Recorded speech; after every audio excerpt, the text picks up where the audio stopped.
noite.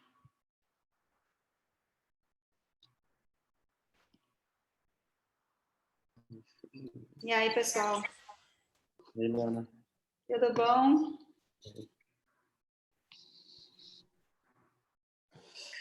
Carolina, Yara. Yara não conheci. Gente, boa noite. Rit aqui, viu? Tudo bom? Olá, tudo bom? Tudo bom. Me diz uma coisa, quem vai estar hoje aí como host? Acho que o Vinícius está chegando aí também, né? Pode deixar que eu... Posso deixar contigo aí também? Pode. Pronto. Oi, Beleza. Oi, Carol, você tá aí? Tudo bom? E aí? Beleza? Eduardo? E aí, Tudo bom? Marcelo beleza? tá aí também, Luana? Beleza. Boa noite. Carol vai estar no time lá no plantão, Carol? Sim, vou, claro. Eu sou tiro, Aí, porrada, bomba. é isso aí. Estamos lá, estamos lá. Deixa eu te falar. Eu vou deixar aqui por segurança, então, 2 pessoas de moderador, de host, tá bom? Tá bom. E aí eu vou ter que sair, que eu vou estar com outra reunião agora aqui. Daqui a Tranquilo. pouco. Tranquilo. Beleza. Valeu, boa sessão. Ah, Deixa eu ver aqui como é que eu faço aqui. Obrigada. Yara, né? Vou botar aqui, ó. Nossa, Pronto. essa nossa vida promete. Rapaz, todo dia de noite agora nunca vi. Peraí. Vou botar aqui Yara. Yara tá como anfitrião, viu, Yara? Aí, se você quiser colocar alguém a mais aí, tá bom?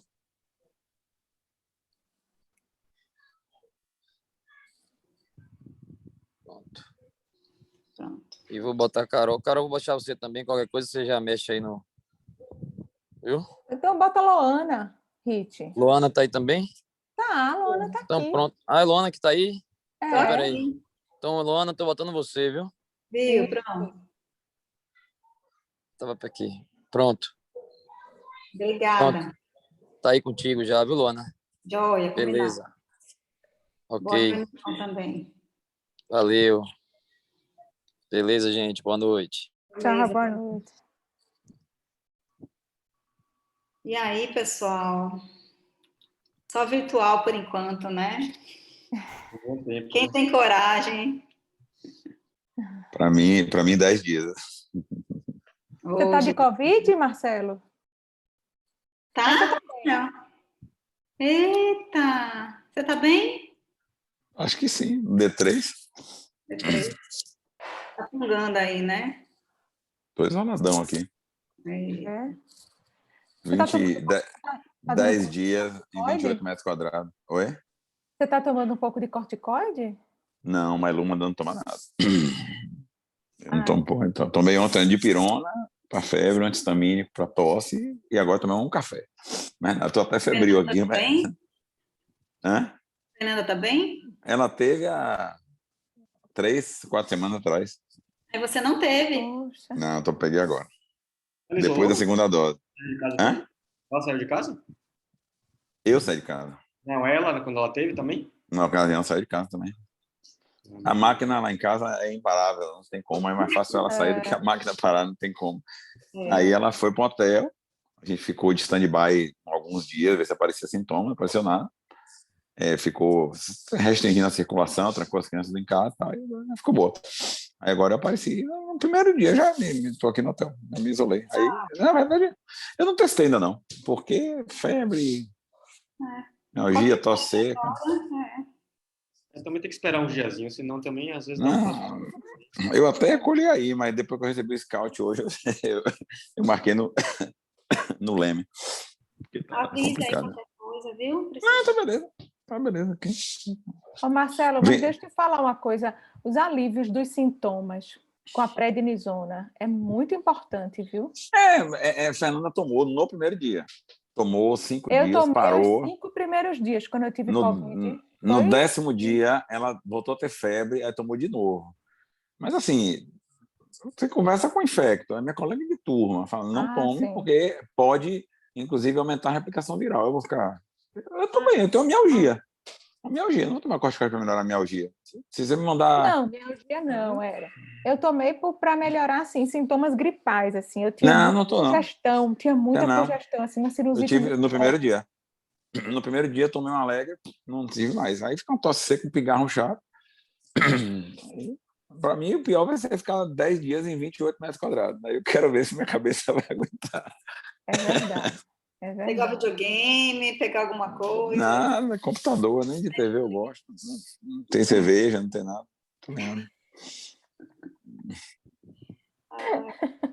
Vou assistir live até de neurocirurgia, se botar aí. Se botar aula de Fora de ortopedia, eu vou neurocirurgia, assistir. você tá...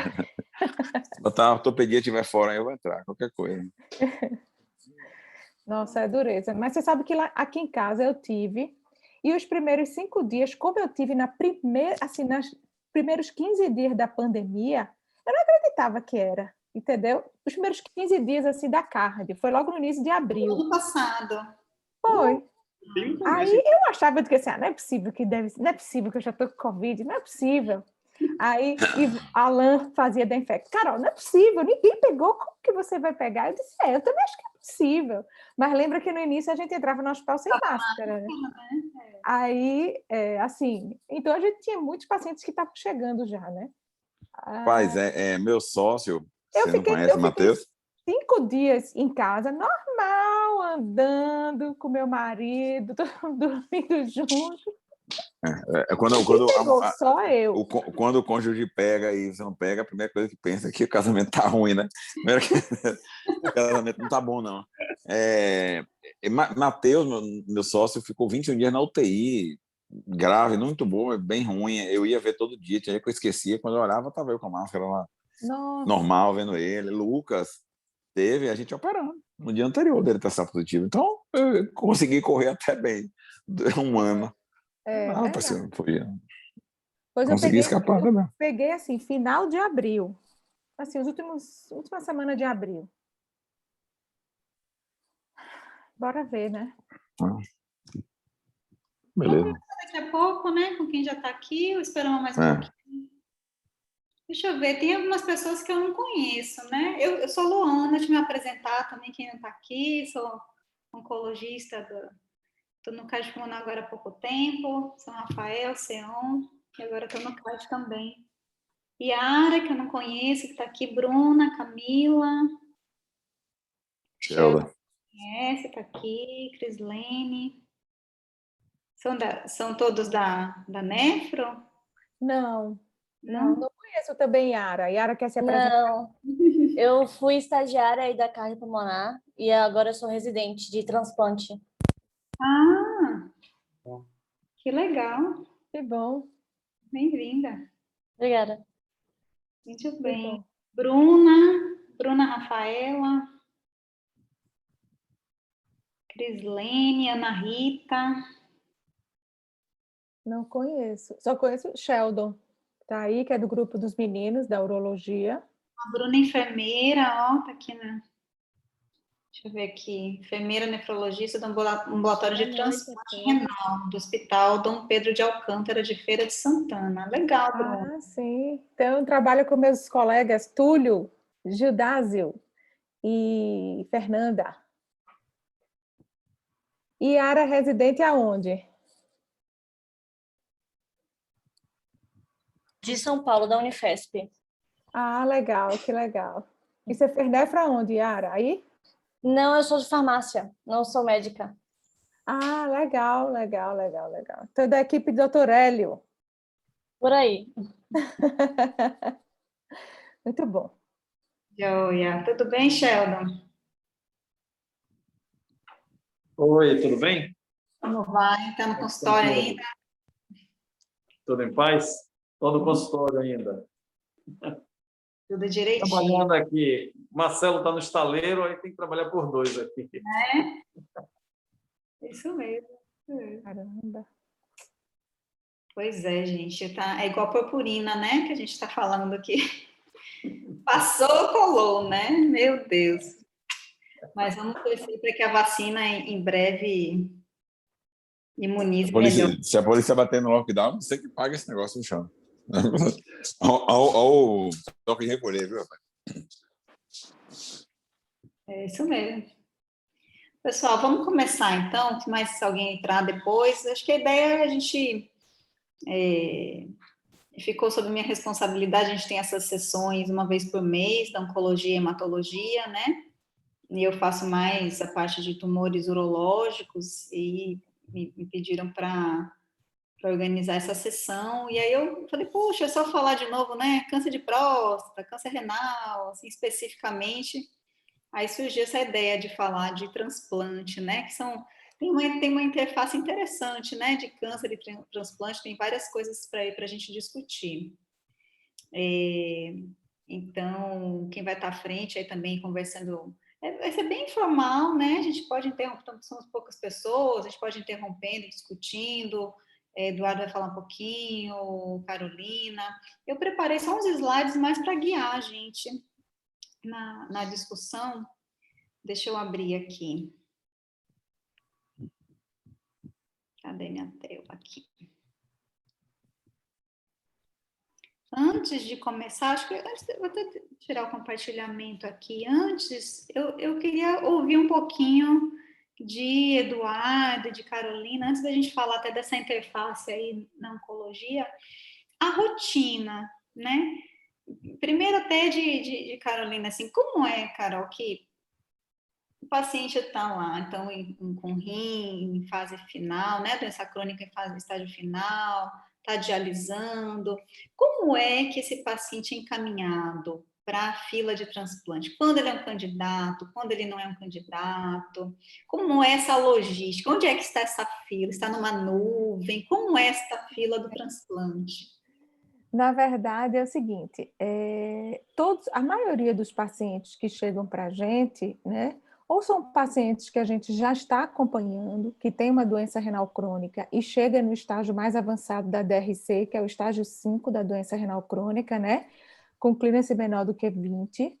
E se esse paciente sempre o que determina ou o que impacta na expectativa de vida dele seja unicamente a doença renal crônica, ele é um paciente elegível para o transplante, certo? Então, ele pode estar no estágio 5 da doença renal crônica ainda fora de diálise ou já em diálise, tá? E aí, habitualmente, ele vem encaminhado através de um caro colega nefrologista que sabe que nós somos um centro transplantador e que aceitamos, né, toda a nossa carta de convênios. Então, o paciente vem para o ambulatório e manifesta o desejo de ser avaliado, para ver se ele apresenta condições clínicas de se inscrever na fila, tá? Então, quem é elegível para a fila atualmente? Não existe um limite de idade. Precisa ter, né, saúde e cuja única morbidade ser a doença renal crônica e ser esta morbidade a única que está impactando na sua expectativa de vida. Então, claro, quem tem doença renal crônica avançada, com ou sem diálise, e tem uma outra doença que esta impacta na sua sobrevida, entendeu? Então, não é um paciente elegível para o transplante, certo? Uma doença cardíaca grave, uma doença pulmonar grave, já avançada, uma doença hepática avançada, ou até uma neoplasia avançada, né? Que já não existe mais critérios de cura ou suporte, né? Ou tentativas terapêuticas outras que tenham se esgotado, é um paciente que não é mais elegível para um transplante. Então, é isso. O paciente chega sempre no ambulatório, manifesta o desejo de ser avaliado, se submete a uma avaliação clínica e laboratorial, com a nefro e com a urologia, certo? E em se identificando que ele pode entrar na fila, a gente inscreve no Sistema Nacional de Transplante. Cada centro transplantador tem um login e senha para entrar no ambiente do Sistema Nacional de Transplante, que é hosteado, né, pela Central Nacional de Transplante em Brasília. Entendi. Tá bom. E como é que tá a logística, Eduardo? Na hora do vamos ver, assim, você tá lá na sua casa e de repente toca o sobreaviso. Como é isso? Como funciona essa? Carol já manda mensagem pra gente. É Carol que te aciona, Carol que aciona. Ela, ó, tem uma possibilidade aí, vamos ser contemplados com rim, aí a gente já fica de olho aberto. mas funciona da seguinte forma, né? Na verdade, quando o Carol que é responsável por aceitar ou não esse rim, né, a nefro, aceitando o rim, né, a gente tem os relatórios, né? Então, a gente tem um relatório tanto com relação ao doador, né, a causa da morte, né, os exames dele, e o relatório da cirurgia da captação, né? E isso aí é muito importante para predizer o sucesso do transplante, né? A gente avalia bem essa questão do relatório cirúrgico, porque através deles a equipe de captação nos informa, né, o número de artérias, o número de veias, o número de ureteres, se existe ou não alteração anatômica, né, por exemplo. Já passa essa informação, já, né? Tudo é passado por ele. Captadora. Né? Recentemente, a gente teve um caso do rim pélvico completamente anômalo, né, a anatomia do rim. A gente chegou até a aceitar para avaliar a possibilidade, inclusive, de transplante, mas a gente não prepara, a gente viu que seria inviável a realização do transplante desse rim, né? Eles também descrevem se teve ou não lesão iatrogênica, isso aí é muito importante, para a gente avaliar a viabilidade do rim, se existe ou não possibilidade de fazer alguma anastomose microcirúrgica para salvar esse rim, né? E se tem ou não... O receptor já está no hospital, né? Você vai decidir na hora. Não, na verdade, primeiro, a gente, Carol, recebe a notícia de que tem esse possível rim, né? Essa doação possível. E aí a gente já tem um relatório da cirurgia. E aí ela fala com a gente, ó, Uro, tem esse rim com isso, isso e isso, teve uma lesão de artéria renal, né? Vocês acham que dá para fazer, ou lesão de uretere, então, tudo isso é antes. Ah, não, ok, acho que dá para fazer o transplante. Aí a gente aceita o órgão, o rim chega no hospital, quando chega no hospital ele vai ser feito o CREOSMET, que é o tempo que o paciente vai internar e ser preparado, né? Então, esse paciente ele vai ser preparado, vai avaliar se vai precisar ou não de diálise, colher todos os exames, tudo direitinho. Normalmente, quando a Carol recebe a notícia da possível captação, ela já avisa, olha, captação rim deve estar chegando a tal hora no hospital, então já deixa o paciente em jejum para a gente ir adiantando isso, né? Porque o tempo aí vale ouro, né? Nesse ínterim, quando sai o CREOSMET, então saiu o resultado, deu ok, tudo negativo, o CREOSMET, aí a gente vai chamar o receptor tá ok, aí a gente começa o preparo do órgão no centro cirúrgico. Aí sim a gente faz, né, o que a gente chama de backtable, né? A gente faz o quê? Faz a limpeza do rim, né? Tira a face gerota, retira a adrenal, os linfonodos hilares, faz a dissecção dos vasos do hilo, avalia ou não a necessidade de alongar a veia, né? Que muitas vezes a veia renal direita ela é mais curta, para a gente implantar, a gente alonga ela com um PET de veia cava, né? Avalia se existe necessidade ou não de uma realização de anastomose microcirúrgica quando tem múltiplas artérias, ou se a gente vai fazer duas anastomoses. Então, tudo isso a gente vai avaliar nesse momento e faz a reperfusão renal para avaliar se tem ou não alguma área isquêmica, né? E essas coisas aí, esse preparo é muito importante para a gente ter sucesso na realização do transplante. Previamente, né, o doador ele já passou com a nefro, já passou com a uro. Normalmente a avaliação é muito maior pela nefro, né? Do que pela uro. Mas se tem alguma coisa, um rim policístico, precisa avaliar se tem indicação ou não de fazer nefrectomia, ou é um paciente com bexiga neurogênica que precisa avaliar se vai ter que fazer alguma coisa antes, algum tipo de ampliação, ou então se vai fazer um implante, vai mudar a técnica do implante, se vai precisar de um estudo urodinâmico, tudo isso é avaliado por nós. Mas a nefro meio que faz uma triagem e dizer, esse paciente aqui, ele merece ter uma avaliação especial aqui da uro por isso e isso. Então, é muito importante essa interação entre nefro e uro para fazer um preparo adequado do paciente. Você falou aí do rim policístico, né? Habitualmente, o rim nativo, os rins, eles ficam, né? Eles não são retirados. No caso do policístico, eles são retirados, é isso? Não, o rim policístico a gente tem indicação de nefrectomia, basicamente se esse rim é muito volumoso, né? E ele passa a crista ilíaca, né? Espinha ilíaca anterosuperior, a gente avalia isso ou pelo exame físico, ou de preferência através de um exame de tomografia ou ressonância, né? Que a gente faz antes, tanto para avaliar isso, quanto para avaliar se tem alguma lesão renal, se tem algum tipo de tumor, se tem algum cisto renal que seja sangrante, avalia se o paciente tem hematúria ou não. Se o paciente estiver liso, não tiver nenhum problema, os rins não ocuparem a fossa ilíaca, a gente mantém eles lá. Mas se tiver sangrando, um tumor, alguma coisa do tipo, aí a gente tem que fazer a nefrectomia. Entendi. Tá bom. Ah, legal, né? É outro mundo, a gente nem Bem tem diferente. muita ideia, né? Então, vamos começar com a interface aqui, propriamente dita. Deixa eu abrir aqui. Eu trouxe alguns casos que eu já tive, bem uma ilustrada, assim, que eu não tinha todas as informações, mas já tive alguns pacientes, uns 4 que eu me lembro, assim, que tiveram câncer antes, foram transplantados, ou o contrário, né? A maior parte, 3 deles que eu me lembro, eles transplantaram e desenvolveram câncer depois, que a gente vai discutir. Tem que a gente já falou, então vamos falar um pouquinho, né? Indicação e contraindicação de transplante renal, né? No paciente que já tem o diagnóstico prévio de câncer. E um pouquinho sobre a imunossupressão, né? Necessária para o transplante, que a gente sabe que aumenta o risco de neoplasia, está associado ou não a vírus, né? E implicações da imunossupressão também no tratamento oncológico, quando é necessário. Então, deixa eu diminuir minha tela aqui.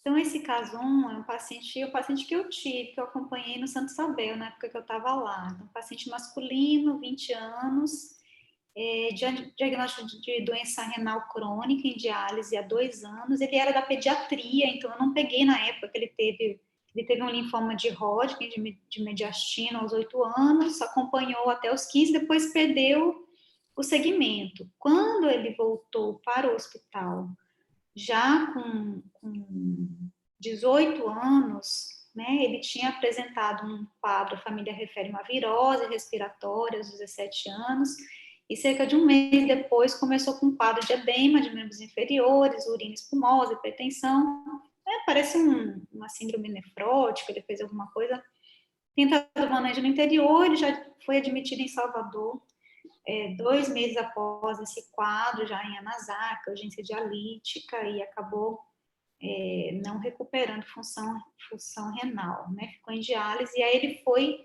encaminhado para oncologia adulto, né? Lá é feito tudo junto, hematologia e oncologia, então eu acompanhei esse paciente.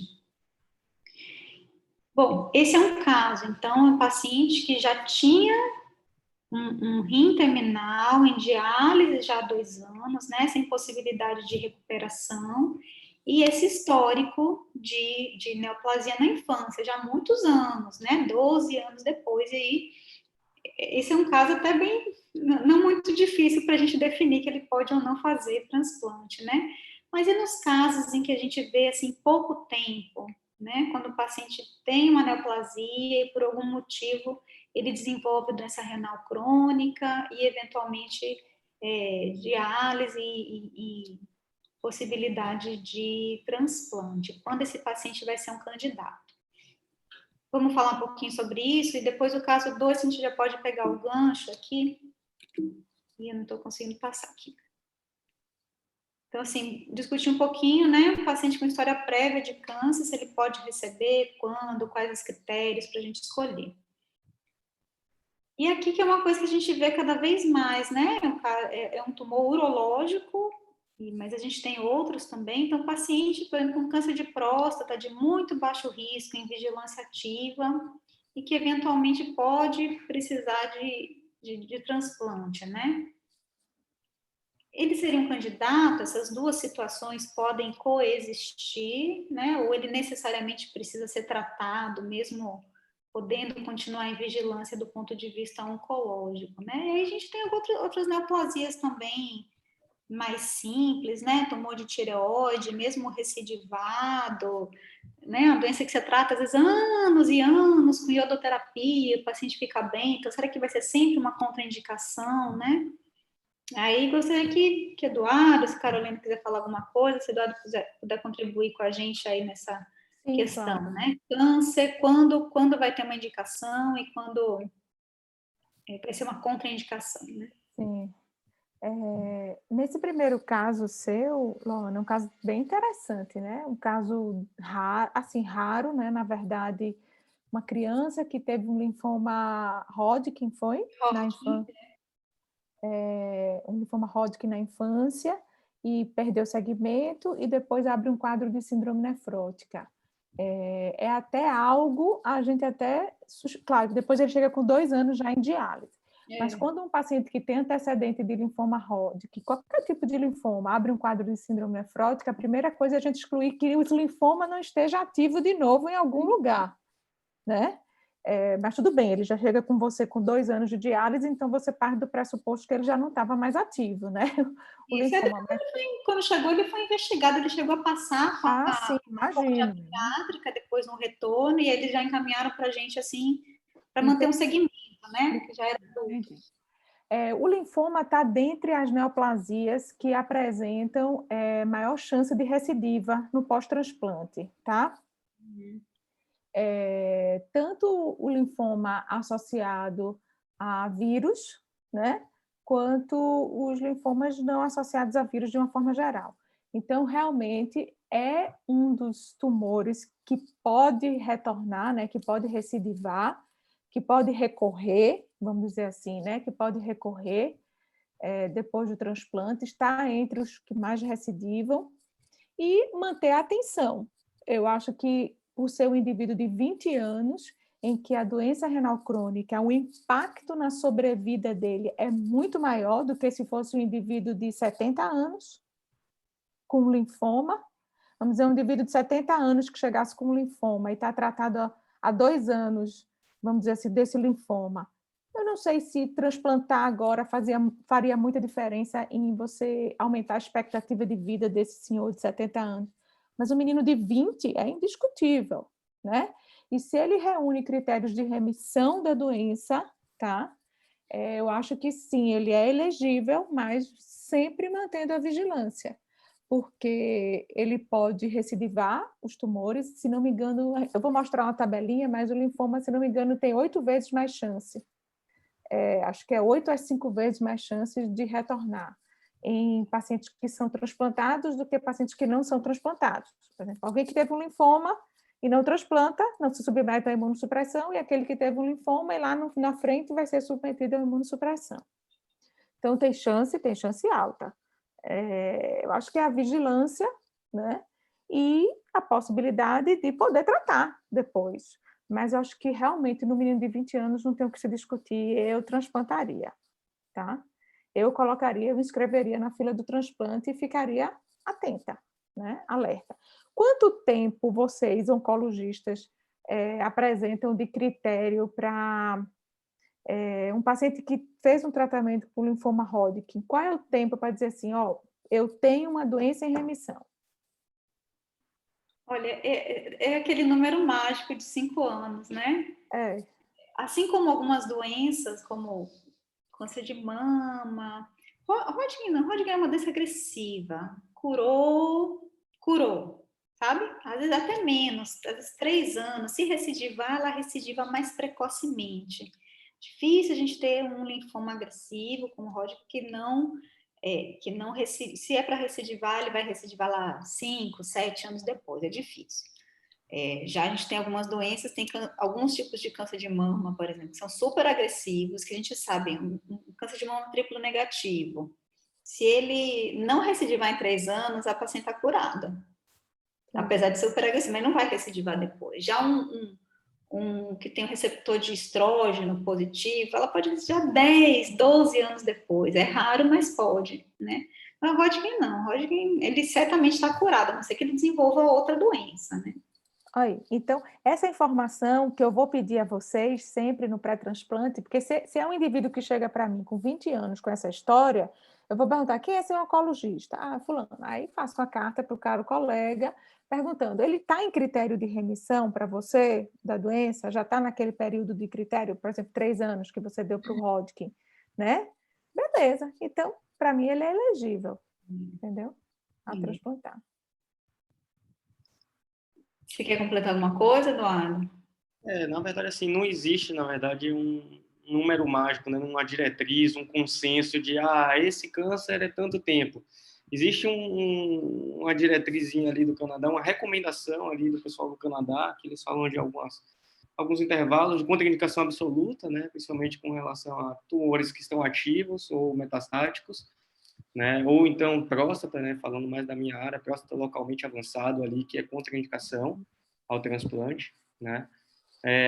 Quando a gente fala de tumores urológicos ali, a gente considera a bexiga superficial e tumor de próstata de baixo risco e aqueles tumores renais T1, né? A gente considera como não haveria necessidade de um tempo, né, para transplante, então você pode fazer o tratamento e transplantar esse paciente, exceto próstata, né? Já pegando o gap aí da segunda questão, que você pode, na verdade, hoje existe a possibilidade de você fazer a vigilância ativa mesmo com um paciente que vai ser submetido a transplante, né? Isso aí Não não precisa operar, não precisa tratar. Você transplanta e continua a vigilância. né? Aqueles próstata de risco moderado, 2 anos, eles consideram normalmente, e aqueles tumores de rim avançado aí, um T2, ou aqueles tumores muito volumosos, sintomáticos ou invasivos, aí 5 anos, né? Mas assim, isso é muito discutível, né? Já é uma coisa que se questiona bastante se realmente são esses tempos. Acho que é mais uma decisão individualizada entre a nefro e a onco do que essa receita de bolo aí. Acho que isso serve mais para nortear, mas cada caso, né, se a gente vai avaliar o paciente, a expectativa de vida dele, né, uma série de coisas. E pegando o gap da segunda questão, eu acho que existe a possibilidade, né, de fazer a vigilância ativa nos casos de pacientes candidatos a transplante. Em 2018, o European, inclusive, fez uma revisão sistemática a respeito dos tumores de próstata de baixo risco, né? E o que eles falam é que próstata, né, na verdade, a gente tinha uma percepção anterior de que existia um aumento da incidência de câncer de próstata nos pacientes pós-transplante.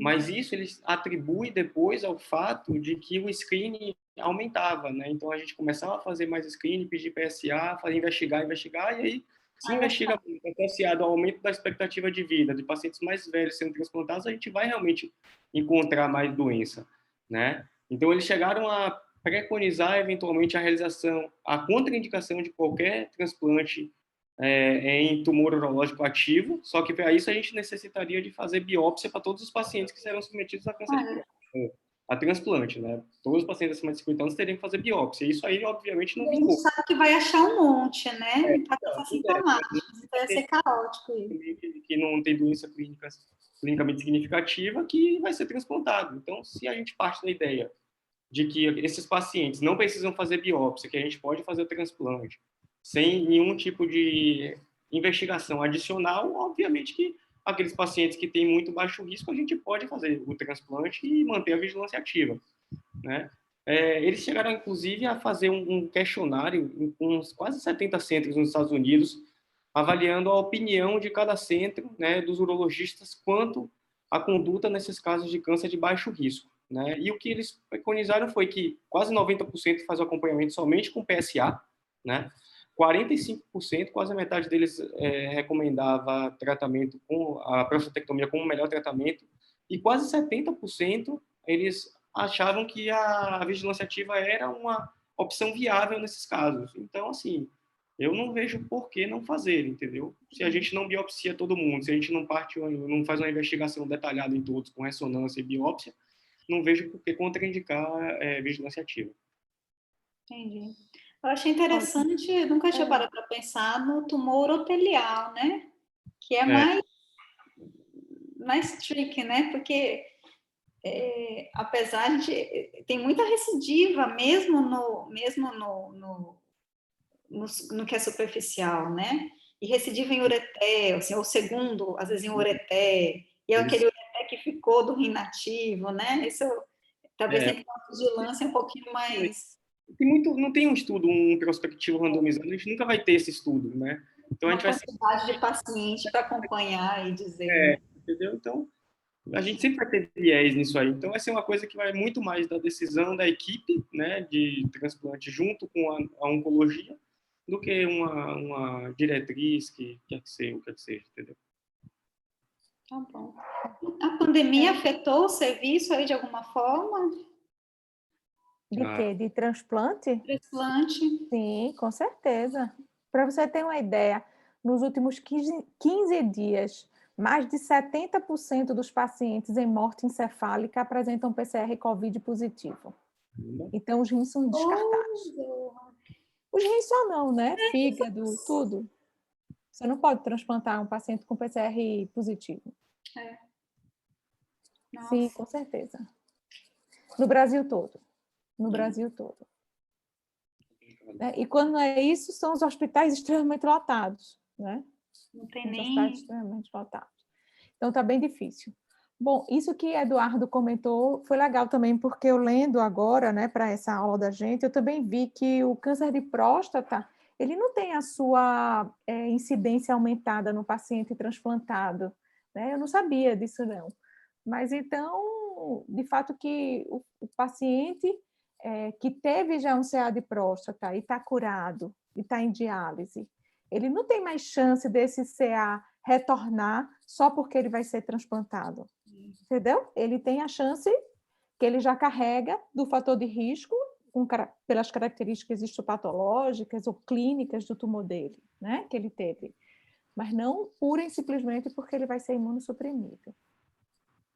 E nesse caso, eventualmente, a gente pode dizer que talvez ele não tenha uma piora, uma progressão, né? Que a gente está falando assim, a gente tem uma modalidade de tumores muito indolentes que a gente não trata, a gente só acompanha, a gente faz vigilância ativa.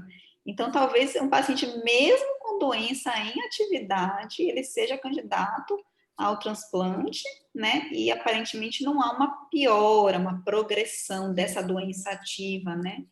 Por causa da imunossupressão. Então... E o paciente vai ter que estar bem orientado, né? Bem orientado e sabendo dessa necessidade dessa vigilância de perto, né? Com a urologia, no caso de um paciente que tenha esse CA de próstata de baixo grau, né?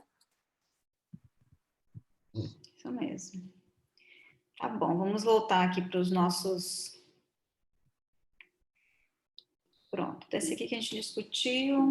Deixa eu mudar aqui. Esse aqui a gente falou aqui agora há pouco, né? Esse aqui é um fictício, esse aqui eu nunca tive, outro só para a gente pensar, né? Então, paciente masculino, 65 anos, diagnóstico de rins policísticos, que o levou à disfunção renal, necessidade de diálise aos 55 anos, submetido a transplante renal aos 58, e no segmento, o ultrassom revelou uma lesão renal suspeita. Bom, vamos falar um pouquinho sobre isso, que era uma informação que eu desconhecia, né? Que 1 a cada 700 pessoas tem rim policístico, né? Eu achei uma coisa... Não tinha esse conhecimento. Eu nem sei se essa informação é bem essa mesmo, e que cerca de 5% dos pacientes em diálise estão em diálise por causa da complicação do rim policístico, né? Então, assim, neste paciente, existe alguma recomendação? Existe alguma diferença deste rim nativo policístico, Eduardo, para outros pacientes que ficam com seu rim? Existe uma chance maior do desenvolvimento de câncer nesse rim? O rim policístico, ele por si só é um fator de risco, né, para o desenvolvimento de câncer, né? Além disso, esse paciente, por exemplo, ele tem um tempo de diálise prolongado, que é outro fator de risco, né? Então, ele tem uma diálise prolongada e o rim policístico. Então, a gente sabe que o câncer renal ele é mais prevalente, é mais incidente em pacientes dialíticos e transplantados, né? Aí eu que inventei, esses 3 anos já tem bastante tempo de diálise, então já é considerado muito tempo, A gente considera acima de 3 anos, né, Carol? A gente considera já... Eu só Na verdade, inventei, existe uma é uma recomendação, se não me engano, essa de a cada 3 anos ir fazendo esse screening em pacientes renais, ou se recomenda, pelo menos que quem está há mais de 5 anos tenha pelo menos um screening de um exame de imagem, né, para verificar. Isso é uma recomendação, se não me engano, da Sociedade Americana de Transplante, da AST, American Society of Transplantation.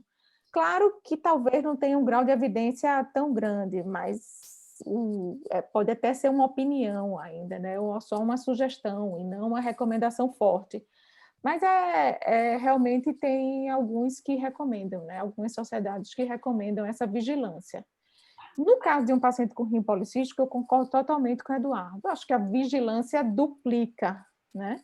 que a gente já sabe dessa possibilidade de aparecimento de transformações neoplásicas, né? É um epitélio ainda extremamente ativo, é um epitélio altamente replicante, né?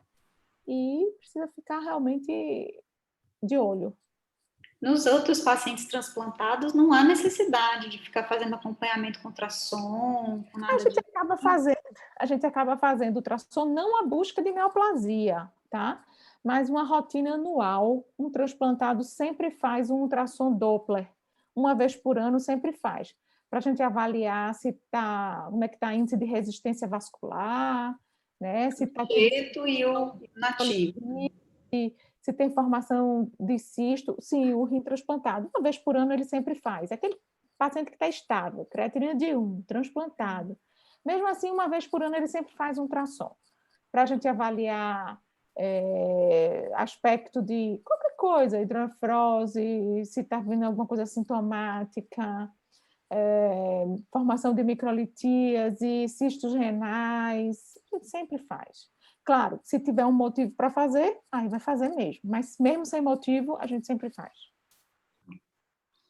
Uma coisa interessante é que, geralmente, né, esses cânceres não aparecem no rim enxertado, né?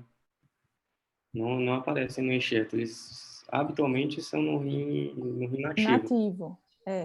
Incrivelmente, eu tenho um paciente transplantado, ele já tem 35 anos de transplante, ele teve um carcinoma de células renais no rim primitivo, fez a nefrectomia, isso inclusive ajudou ele a ir para diálise, né? E depois ele fez um carcinoma de células renais no rim transplantado. Conseguiu ser ressecado com margens boas de ressecção. Meu Deus. Uma cirurgia parcial no transplante. Que loucura. E tá bem.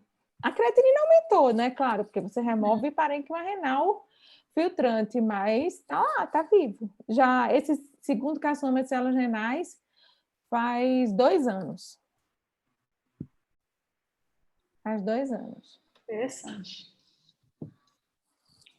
Pois é, então deixa eu voltar aqui. Muito bem. Aqui. Pronto. Então a gente vai falar um pouquinho, então, agora.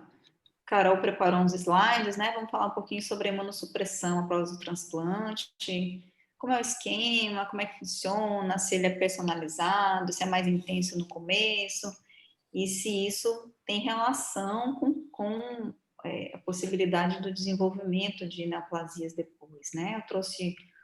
Eu acho que eu suprimi um caso depois, não sei porquê, tinha um outro caso aqui, então essa foi uma paciente também que eu acompanhei, a paciente feminina, 43 anos, já tinha um transplante há 5 anos, e ela teve o desenvolvimento de um câncer de vulva localizado, que é uma neoplasia incomum, né? É uma neoplasia também ligada ao HPV, como outros tumores ginecológicos, mas muito, muito menos infrequente que o tumor de colo de útero, né? Ela foi tratada com cirurgia, depois ela recidivou, precisou fazer radioterapia com químio, aí a químio também, cisplatina habitualmente, a nefrotóxica, a gente teve que personalizar, né, o tratamento para ela. E um outro paciente, eu trouxe aqui um slide com algumas coisas que eu vou suprimir, porque a Carol vai falar. Não, Ana, pode mostrar, mostre. Mesmo depois eu passo bem rápido. São só algumas informações aqui, né, para a gente pensar que, além dos outros complicantes, dos complicadores e das coisas que podem, né, levar o paciente transplantado a falecer, o câncer tem, né, com um controle melhor das infecções, uma melhor diminuição de mortalidade cardiovascular, a gente também tem aumentado a chance de câncer, como na população em geral, né, que tem crescido, mas em especial no transplantado, ele tem um risco muito maior do que a população de desenvolver câncer, né? Câncer de pele ainda mais, né? Também ligado a alguns imunossupressores especificamente, né? E nessa etiologia, então, aparentemente é o próprio são as drogas mesmo como causadoras, né, desse aumento. Então, aumento do risco de infecções virais por vírus que são oncogênicos, né, o HPV, o herpes tipo 8, né, que pode dar capose, EBV.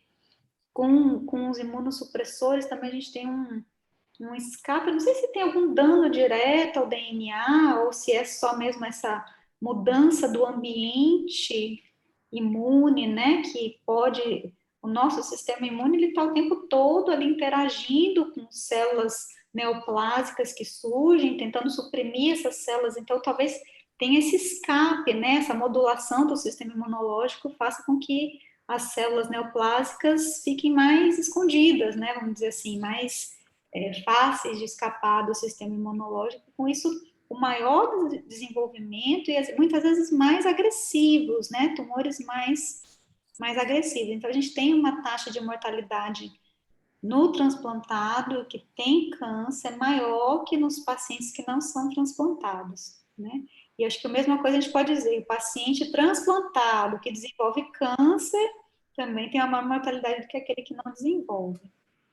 Um outro caso que eu tive de um paciente jovem também, não me lembro se era 48, 49, ele era transplantado já há alguns anos, desenvolveu, não me lembro a causa, eu acho que ele era hipertenso, desde sempre, assim, desde jovenzinho, ia desenvolver, não estou muito bem lembrada a causa.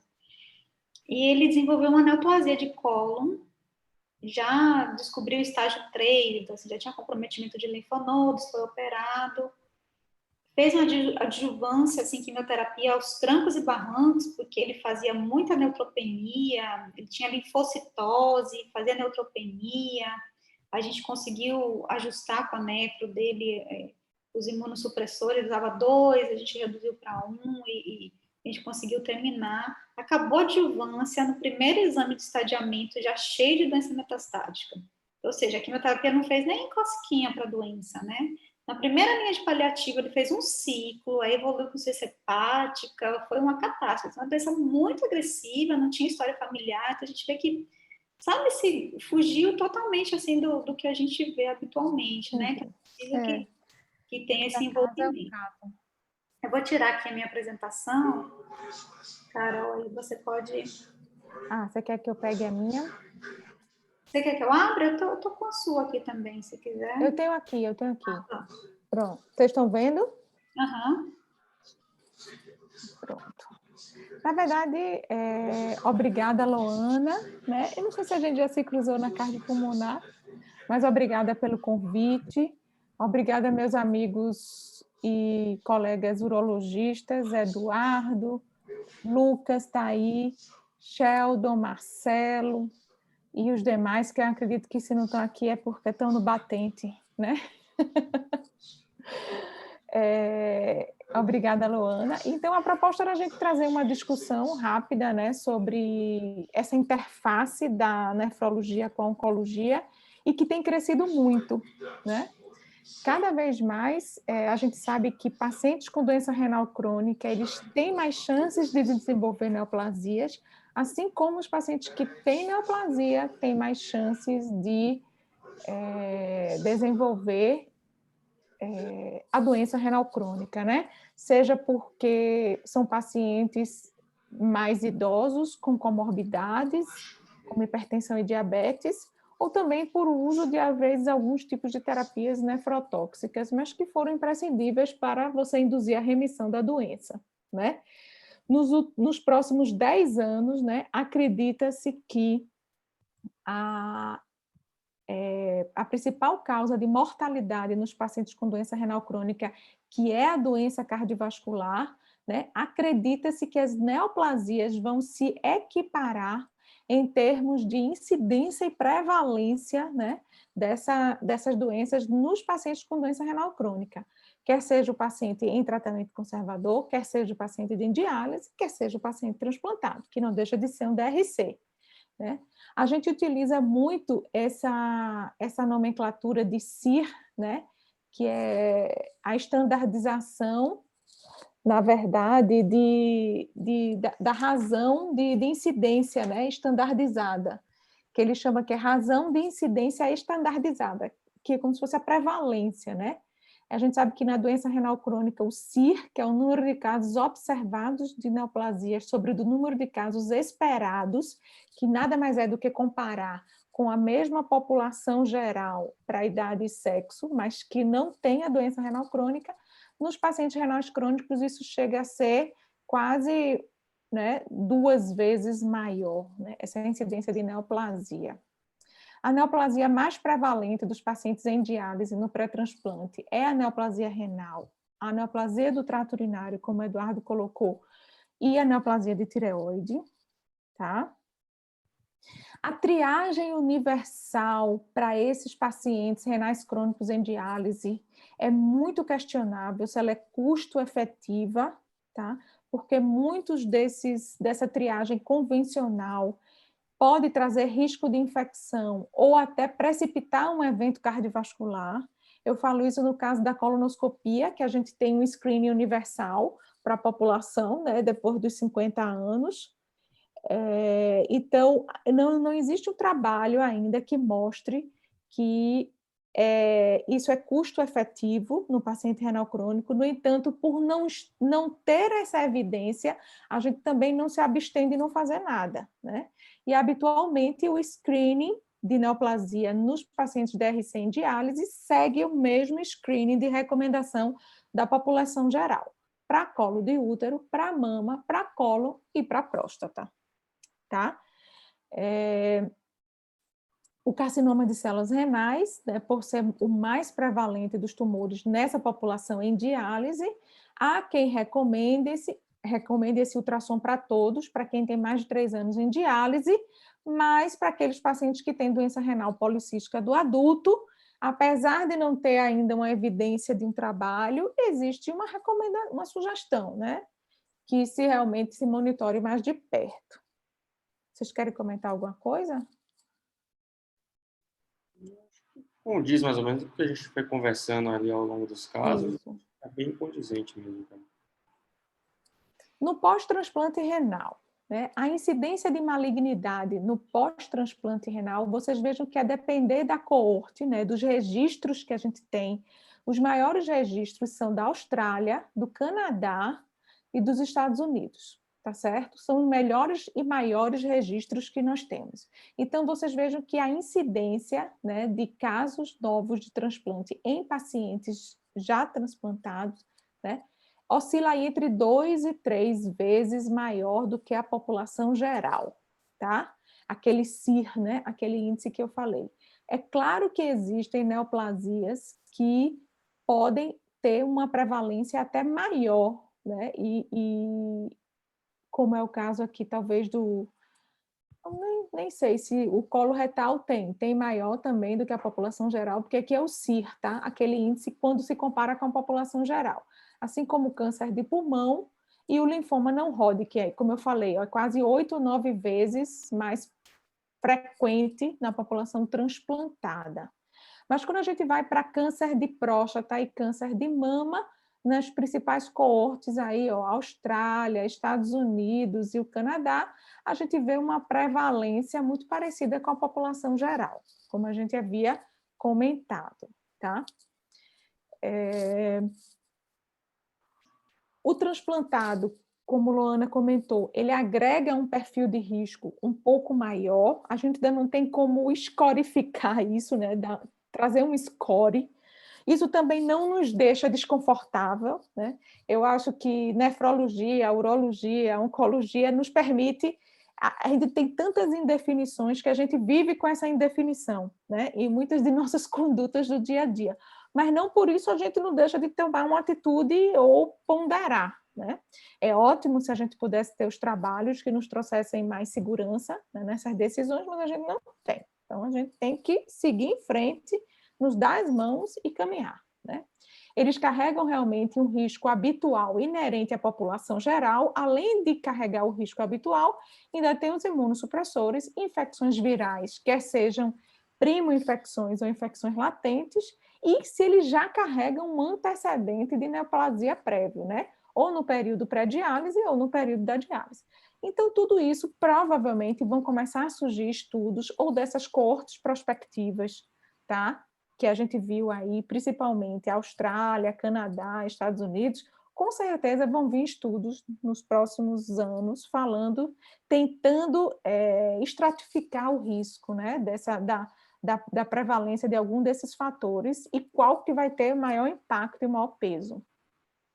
Os imunossupressores, né, que habitualmente nós usamos no transplante, que sempre o transplante, o pilar do transplante é uma tripla imunossupressão, que é sempre um corticoide, um inibidor de calcineurina e uma droga antiproliferativa, tá?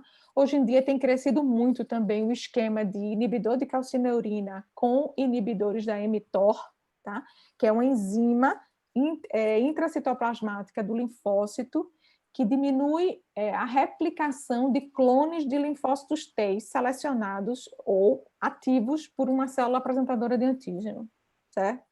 Então, os inibidores de calcineurina, um grande registro mundial, que é o CTS, que é o Collaborative Transplant Study, que é o maior estudo multicêntrico mundial, inclusive o Brasil participa do CTS,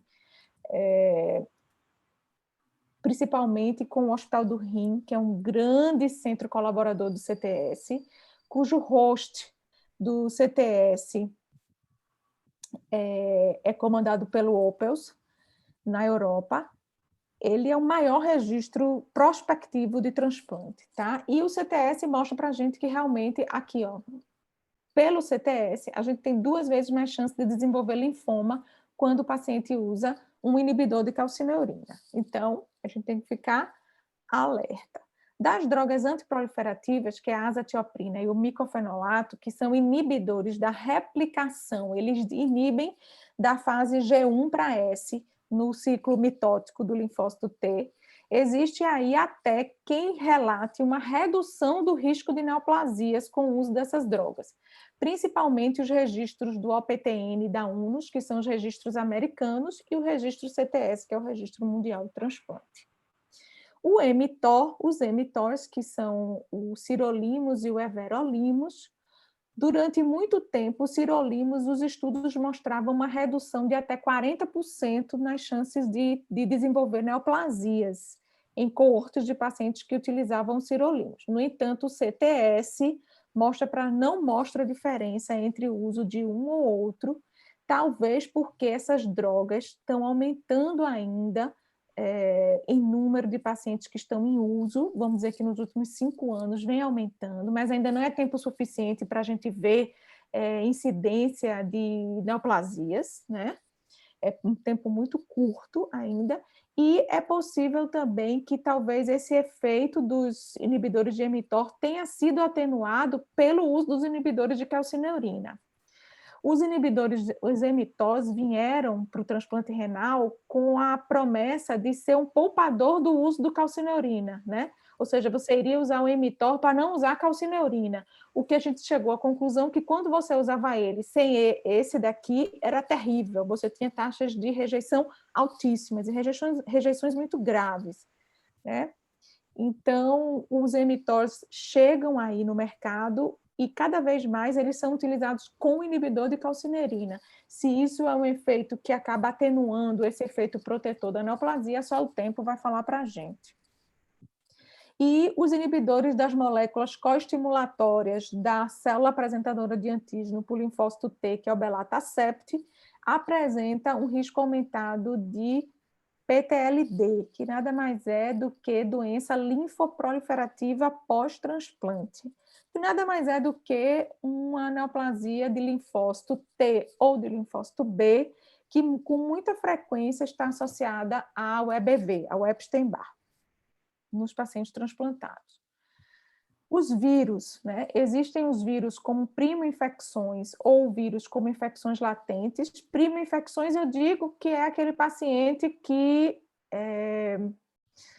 ele era portador de um BK vírus, de um polioma vírus, que estava lá quieto no trato urinário dele, ele era um portador crônico, você nunca ia saber se ele tinha ou não, e quando você começa a imunossuprimir ele, você começa a ver leucocitúria, você começa a ver, às vezes, disfunção do enxerto, e quando você vai biopsiar, você vê que tem um infiltrado linfomonocitário e a imunohistoquímica mostra para você que você tem lesões citopáticas virais intraparenquimatosas.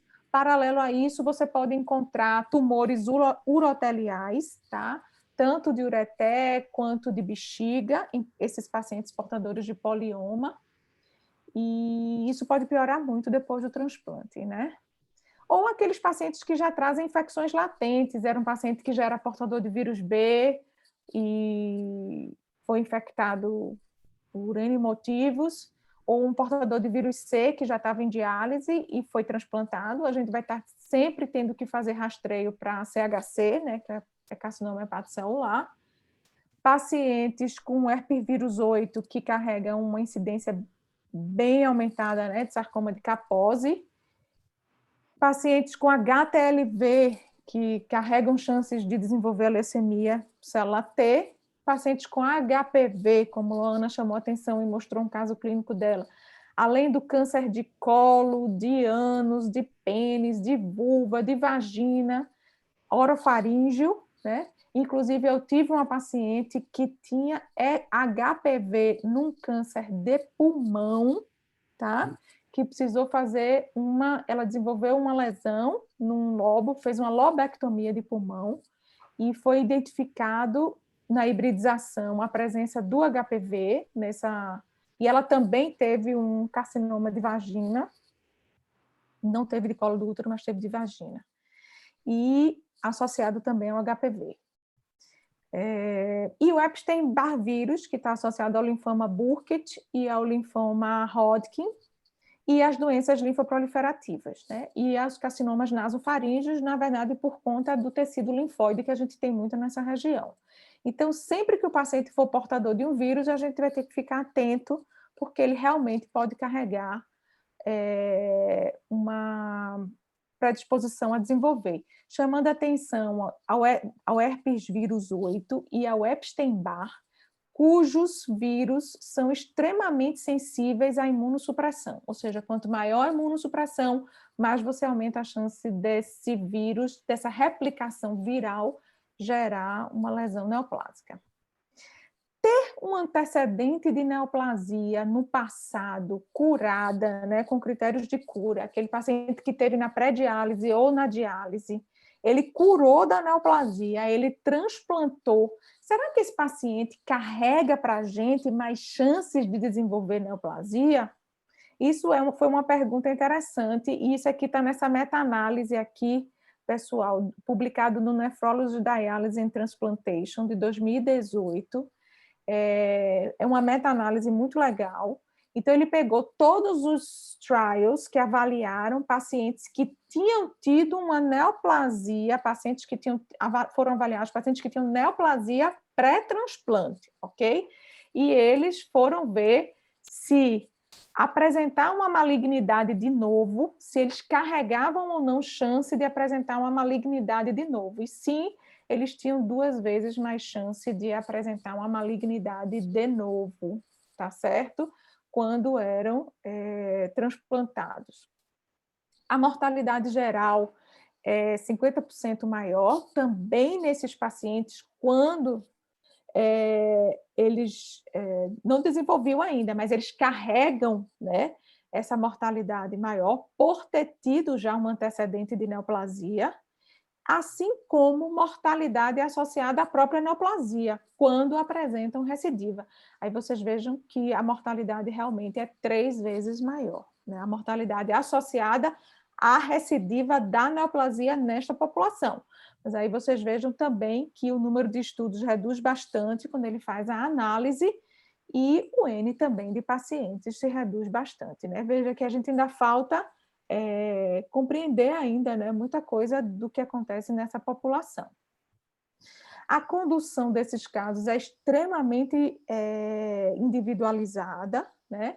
A gente não deve se angustiar com essa condução, e eu acho que o mais importante é isso, é unir forças e discutir, é juntar a urologia para a gente avaliar muitas vezes se tem indicação de tratamento cirúrgico, junta a oncologia e junta a gente para a gente fazer essa ponderação.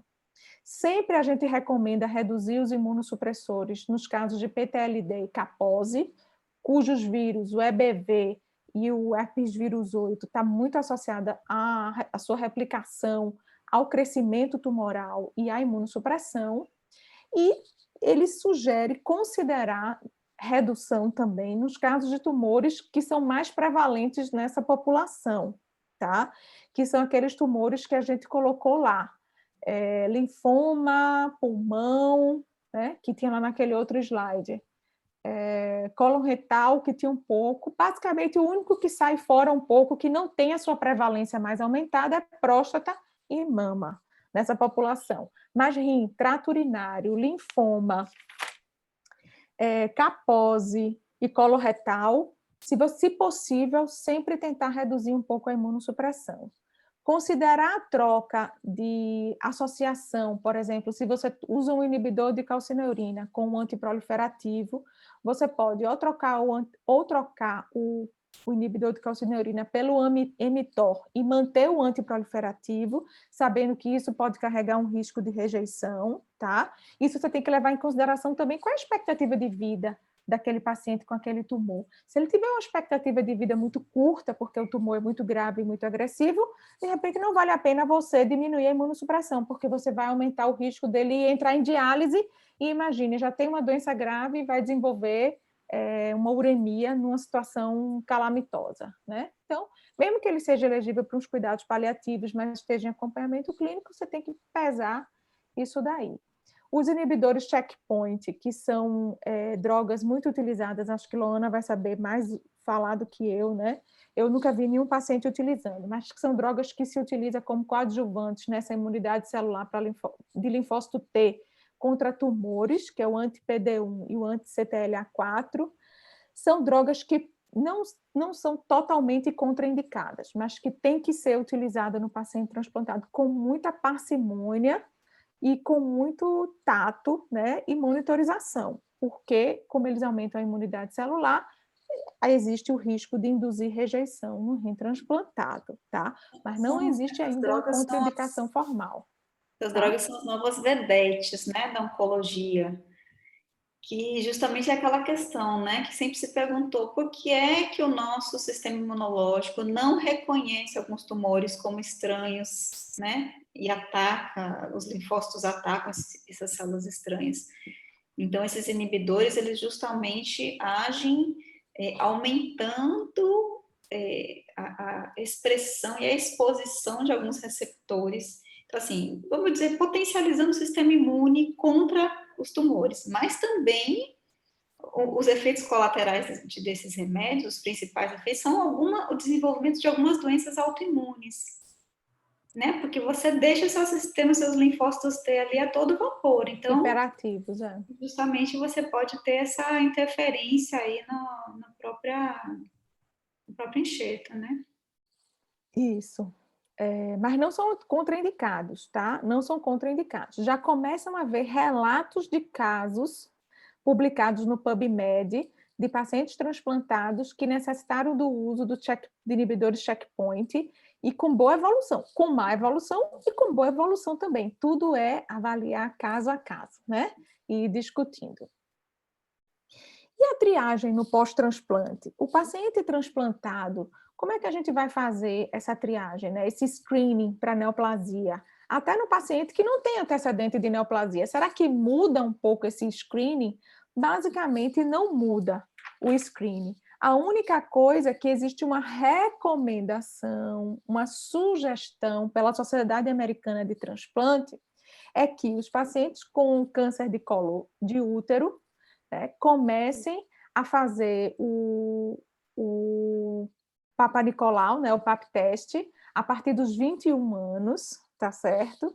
E existe que a recomendação de screening para câncer de mama a partir dos 40 anos, e o cólon retal, que a princípio existe uma sugestão, nada com evidência maior, da pesquisa de sangue oculto, né, que seja feita a partir dos 45 anos, mas sempre sabendo que muitos desses pacientes, né, é difícil, eles às vezes são semiurêmicos, e é comum ter sangramento ativo de trato gastrointestinal oculto, e às vezes esses exames são falso positivos e acaba você tendo realmente que ir para a colonoscopia, né? Isso é uma recomendação da Sociedade Americana. Mas aqui eles colocam que o câncer de mama, aqui foi uma revisão, né, uma sugestão baseado no AST e baseado nas melhores práticas clínicas da Sociedade Europeia, tá bom? Aqui é a Sociedade Europeia e a Sociedade Americana de Transplante. Então, para câncer de mama, o rastreio pode ser anual ou bianual, com mamografia, em todas as mulheres acima de 50 anos, entre 40 e 49. Pode também ser iniciado o screening, a depender dos antecedentes, né, familiares. O câncer coloretal, o FOBT, que é o PSO da gente, deve ser feito anual, ou pensar na rede sigmoide a cada 5 anos, né? Para indivíduos acima de 50. O câncer de colo uterino, a citologia cervical anual, e eles recomendam, a AST recomenda que seja feita a partir dos 21 anos. De próstata, o exame físico anual, né? E o PSA, principalmente em todos os homens acima de 50 anos, que é o que habitualmente já fazem, né, na população geral. Pacientes que têm maior risco para carcinoma hepatocelular, que são aqueles portadores de vírus B e C, alfa-fetoproteína e ultrassom a cada 6 meses nos pacientes de alto risco, que são os pacientes que já têm algum grau de cirrose, tá certo? Câncer de pele, né? O self-exame mensal, obviamente, ou passar pelo menos uma vez por ano no expert, no dermatologista, para fazer essa triagem. E o renal não tem uma recomendação bem sedimentada, mas eles sugerem sempre uma ultrassonografia regular dos rins nativos, que acaba que a gente sempre faz no paciente transplantado, né? Que ainda tem o seu rim nativo. Eu acho que era só isso, Lorna. Joia, ótimo, cara. Obrigada pela revisão. Eu acho que é isso, né? Acho que a gente tem dessas recomendações, na verdade, só a colonoscopia que está um pouquinho mais frequente e pele. Os demais é o que a gente já faz na prática. Exato. Uma próstata aí, né? Já são as recomendações. Exato, Lorna. Não, Exato. gente, eu acho que, não sei se alguém quer comentar alguma coisa, quer tirar alguma dúvida. Eu queria agradecer, então, a participação de todos, né, hoje, e em especial a Eduarda, a Carolina, né, foi muito legal estudar mais esse assunto também, foi novo para mim, algumas coisas foram novas, achei bem interessante, acho que essa interface aí a gente precisa manter sempre, né, a importância da equipe multidisciplinar, eu acho que sempre um agregando para o outro, e essas discussões são muito enriquecedoras, né? Com certeza. E a gente, como nossa colega farmacêutica que está aí, a importância dos farmacêuticos para a dificuldade que a gente tem de manejo de imunossupressão junto com quimioterapia, é um nó na cabeça da gente.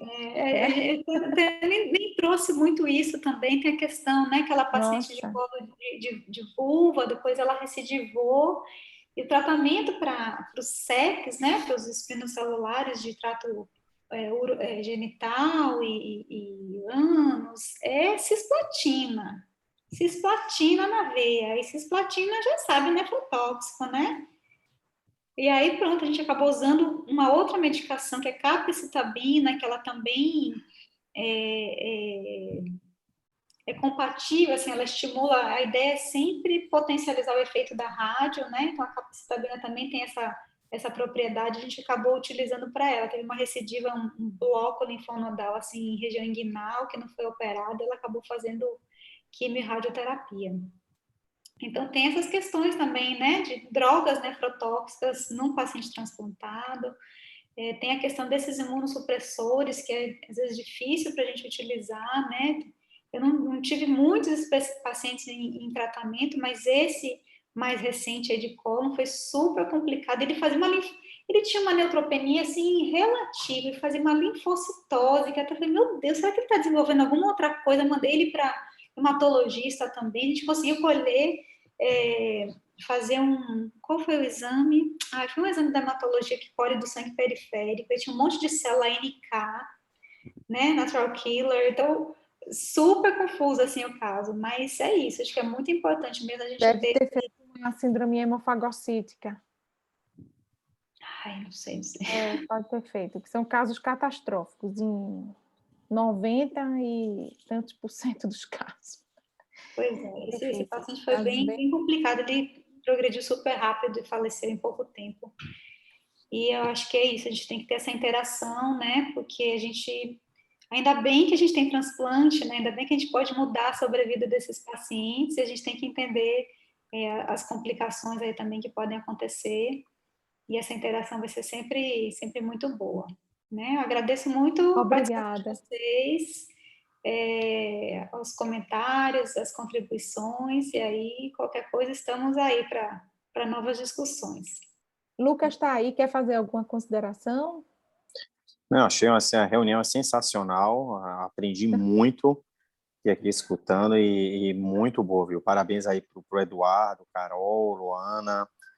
E é isso que a Luana falou, né? A gente já trabalha junto aí há muito tempo, eu e Luana aí já faz uma dupla há muitos anos, eu e Carol também, com a equipe toda da URO junto também. Eu acho que aí a gente tem muito a crescer nessas reuniões, no nosso serviço. Bacana, assim, 10, eu fiquei impressionado aí, muito bom mesmo.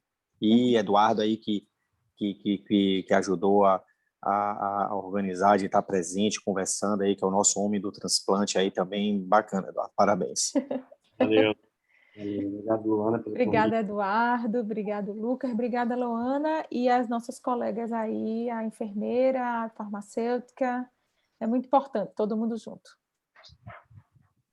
Boa noite, então, gente. Boa noite, pessoal, boa noite, tchau, boa noite, tchau.